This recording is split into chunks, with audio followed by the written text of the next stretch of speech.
Hello everyone and welcome back to the channel. Today's video is a piece to camera where I'm going to share with you my aims and goals for the Seville Marathon.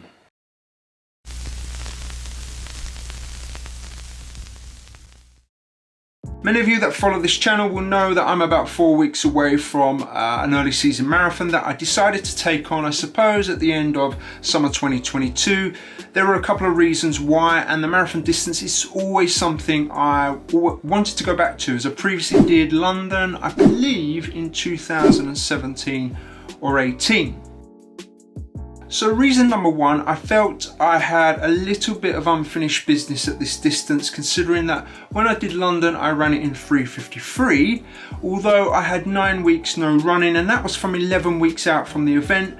And that was because I stupidly tore my hamstring in a midweek 10K. It was freezing cold. I didn't bother warming up properly. So yeah, therefore, I think I've got a little bit of unfinished business because training was a little bit inconsistent going into that event. Now, I'm not going to lie, that marathon was a struggle, particularly from mile 16 onwards, where I just didn't have the conditioning. I suffered from severe cramping from that point on. Now, you can see why I feel I've got a little bit of unfinished business here, and at that time I had a goal of going sub 4, which somehow I managed to achieve. And that leads me to reason number 2.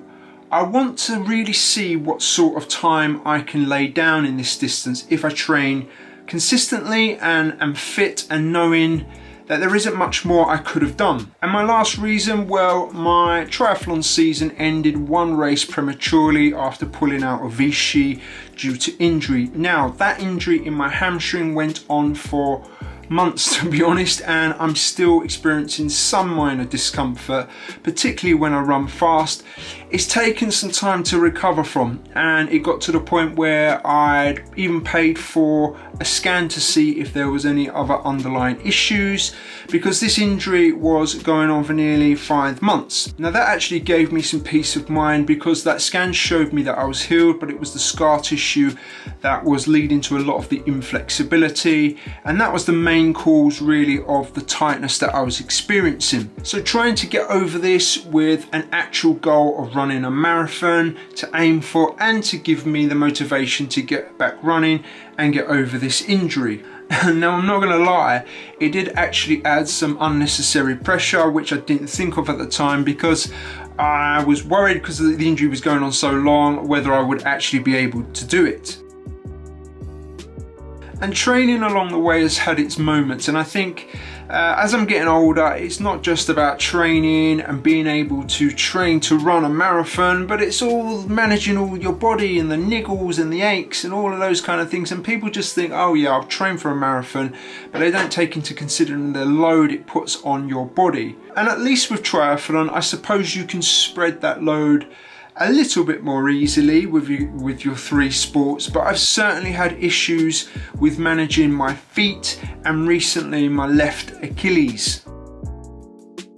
Now, you're probably wondering, well, what am I aiming to do? What's your goal?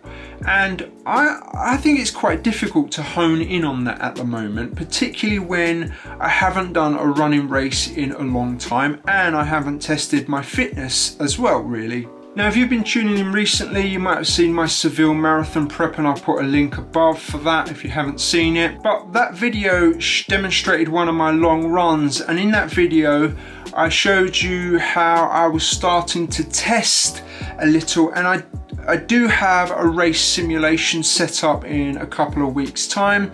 And the point of this is it really, I'm hoping that it's going to give me a better idea, or should I say a more informed prediction of a time that I can achieve. Ideally, I want to try and shoot for a 3-hour 30-minute marathon. I would be very pleased if I could achieve that. In fact, that would be a 23-minute PB for me over that distance, and I think that's a very respectable time for a marathon. But the question really I want answering is, can I do it? Who knows?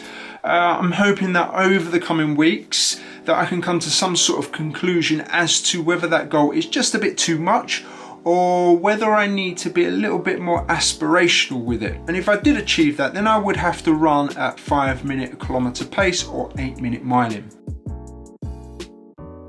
So to focus on this running goal, it has meant that triathlon training in the other two sports has taken a bit of a back seat. I've had to reduce my time in each, but I'm still doing a few workouts. I think 2 sessions, 2 bike sessions and 2 swim sessions a week. And that's really just to not lose the fitness that I have. As soon as this marathon is over, I will go back to proper specific triathlon training. So do be sure to try and follow over the next couple of weeks, and I will take you along on this journey, and I will also take you to Seville along for the marathon. You can see how I get on and the outcomes from that race. If any of you out there are running it, do hit me up. I know that there's a few from TTT that are also running it and doing it as well. So thanks for watching, guys and girls. I do hope you've enjoyed that one, and do share me a like if so, and do hit that sub button if you're new around here, and I will see you next week.